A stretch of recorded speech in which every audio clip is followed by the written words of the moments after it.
Yan na, guys. Ang ating pizza. Wow!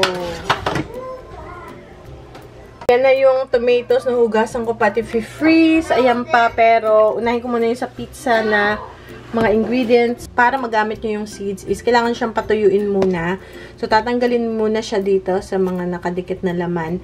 And then, bibilad nyo siya sa araw. Pag tuyong-tuyo na siya, pwede nyo na siyang i-store sa ziploc bag or sa bote. Alright guys, grocery store dumpster.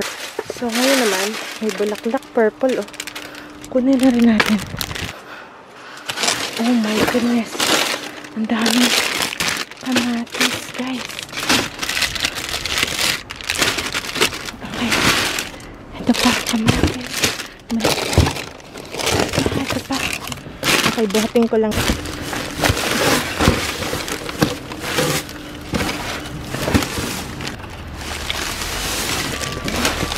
Guys, ang dami.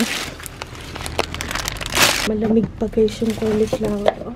So, gamitin natin yung mga nakuha natin sa grocery store ng mga basurahan.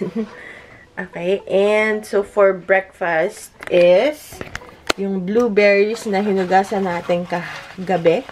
So, yan. Tapos, baka maggawa rin ako ng ito ulit suha. Kasi, paborito ko to guys. Masarap siya. Kasi, pink yung laman niya. Tapos, medyo may konting pait, which is ang suha naman ganun. Pero, matamis. So, maganda yung balance. So, chop up natin. And then, tatanungin ko muna yung aking mga kakilala dito. Kaibigan kung gusto nila ng peppers. Kung hindi, ano ko siya, i-freeze ko siya para pag mag-pizza kami. At I think mag-pizza yata si Daddy today.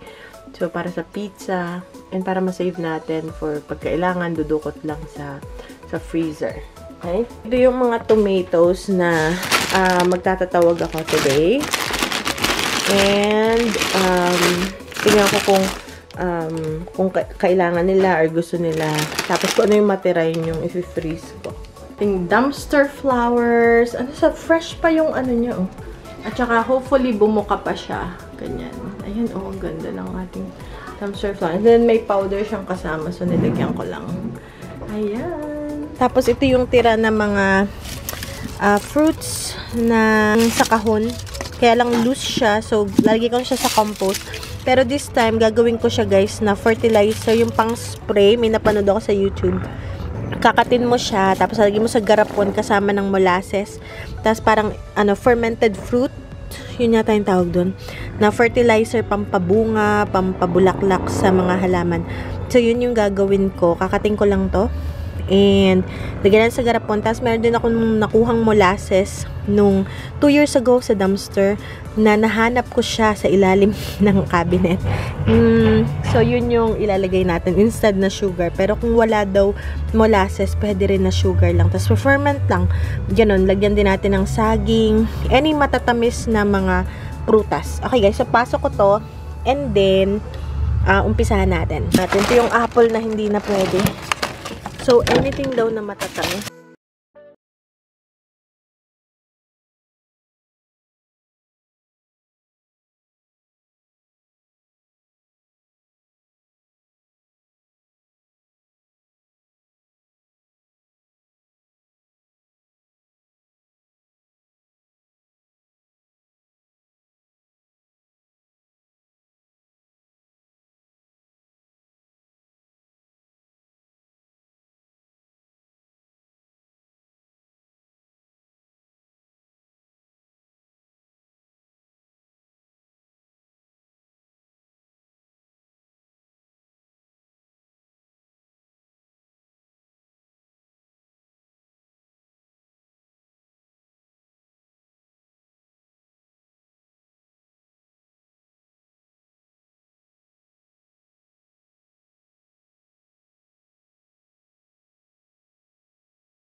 So, 1.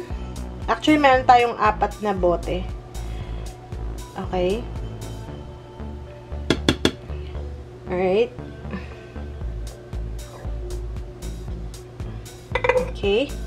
So, yan. And then, ano lang pala to. So, 1 cup, isang bote. So, 3 bote yung gagamitin natin. May 4 akong bote. So, may, aray ko. May isa pa tayong extra. Teka, ang hirap buksan. Okay. Let's run hot water muna. Kasi ayaw niyang mabuksan. So, pwede ko na siyang hindi takalin. Kasi 1 cup is 1 bottle. Ayun. Pag niran nyo sa mainit na tubig, mabilis siyang, So, yan. So, hopefully mag-work to. And then, fe-ferment mo lang siya for 3 weeks yata. Pwede nang gamitin. Pero kailangan salain. And then, parang may ratio lang siya nung 1 tablespoon sa isang litrong tubig. Ganun. Hindi masyadong pure yung gagamitin natin. So, tatagal to ng matagal. Pwede nyo siyang i-preserve kasi nga, ano naman siya. Matamis. Basta sa, ano yata, room temperature. Parang ganun. So, kuha pa tayo ng isa.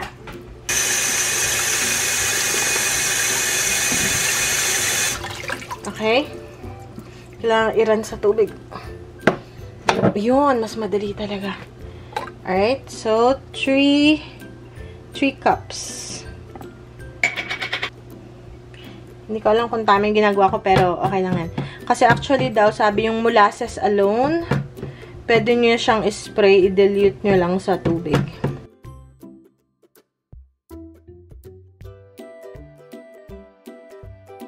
Hindi yata sa mainit eh. Basta dito lang siya sa loob ng bahay. Ating fermented fruit fertilizer.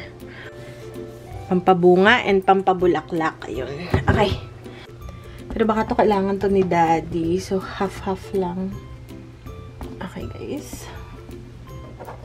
Ay nga pala, yung mga nagtatanong kung ano itong aking panggayat. Napakatalas nito, guys. Ginawa nila itong safe para sa mga, alam mo na, sa mga mahilig magkusina. So, meron siyang bahayan para pagtapos nyo, pag natuyo nyo, isasaksak nyo lang ganyan para hindi mataga, pag hinagip, or ganyan. So, lahat ito, at I think, ano to, 7-piece set. Basta ilink ko sa description box below. And affordable siya kung gusto nyo bilhin. Yung link, ililink ko siya sa description box.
Suhin natin tong seeds. Para magamit nyo yung seeds is kailangan siyang patuyuin muna. So, tatanggalin muna siya dito sa mga nakadikit na laman. And then, bibilad nyo siya sa araw. Pag tuyong-tuyo na siya, pwede nyo na siyang i-store sa ziploc bag or sa bote or something till ready nyo na siyang itanim. So, yun. So, ganun ang ginagawa ko. And, so, meron na kayong 4 different colors ng peppers. And let's start. Linisin muna natin.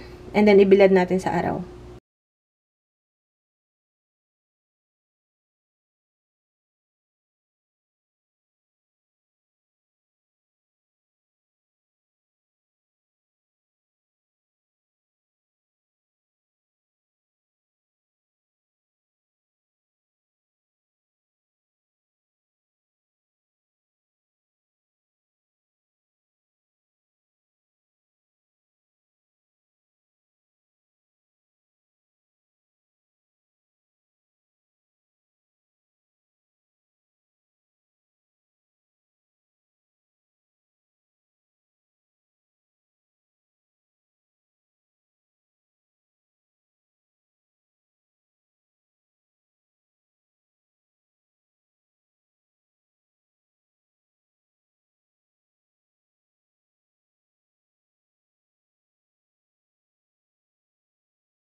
Na guys, yung buto ng ating bell pepper. So, ready na siyang patuyuin. Let's patuyo sa araw.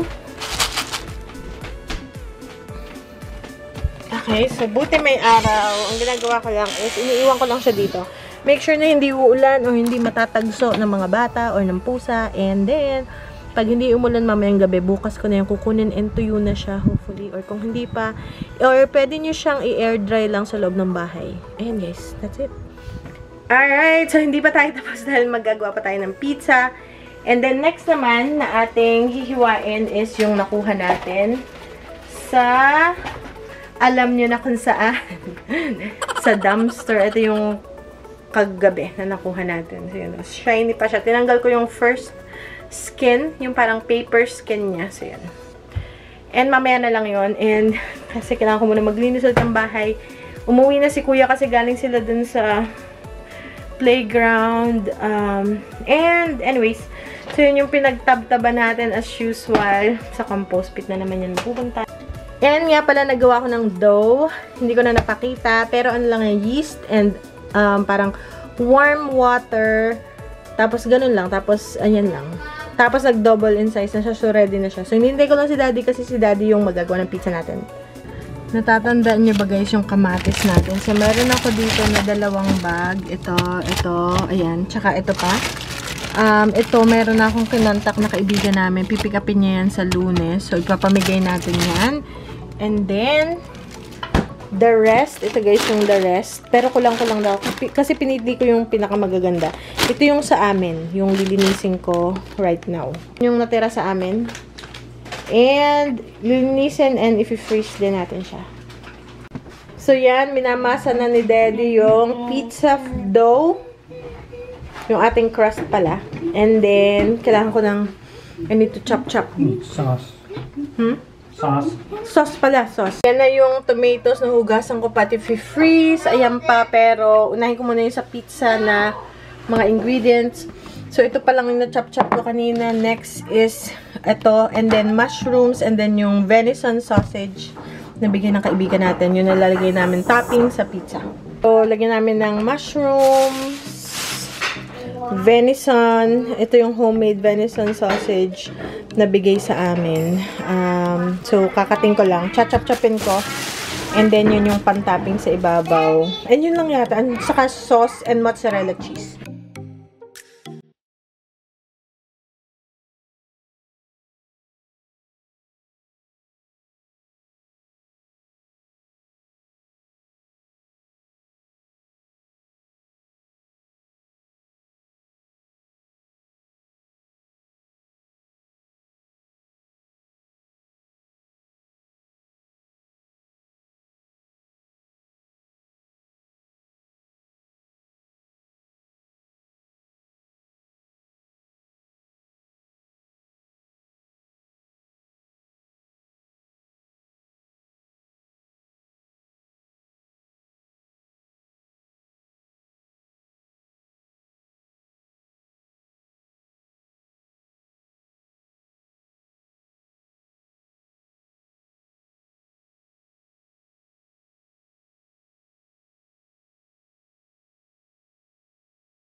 So, yan na ang kay Daddy na pizza. And then, nilagyan din niya sa ilalim ng cheese. And then, more cheese sa ibabaw.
Alright guys, ready na. Nag-beep-beep na.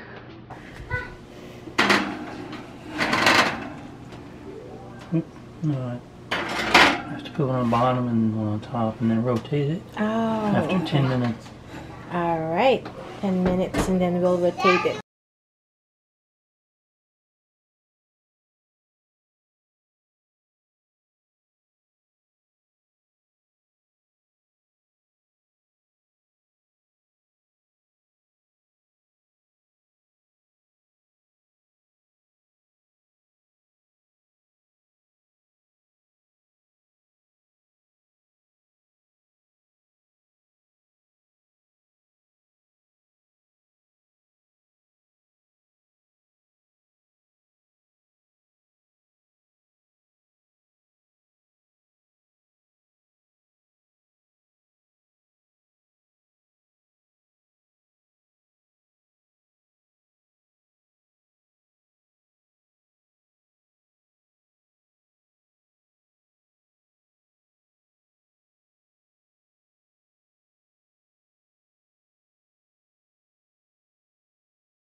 Ayan na si Daddy, nag-chop-chop na. Hmm. Ito naman, finally, natapos ko na yung ating mga tomatoes. Teka lang, buksan ko ilaw. Oh my goodness, guys. Nag-umpisa ako alauna ng tanghali, mag-chop-chop, and then, anong oras na? Alas 7 na. Masakit na yung paa ako, nakatayo ako 6 na oras. Nilagay ko na dito yung peppers, ito. And yung green, nandito. So, dito ko lang din siya ilagay, guys. So, ganyan lang din. Okay.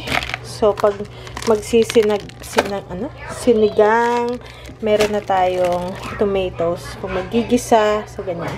So, yan. Freeze na natin. Okay, guys. I'm done for today. And see you guys tomorrow sa ating mga luto-luto ng ating mga nakuha sa basurahan. Alright, guys. See you guys later. Have a wonderful day. Bye. Bye. Close the vlog.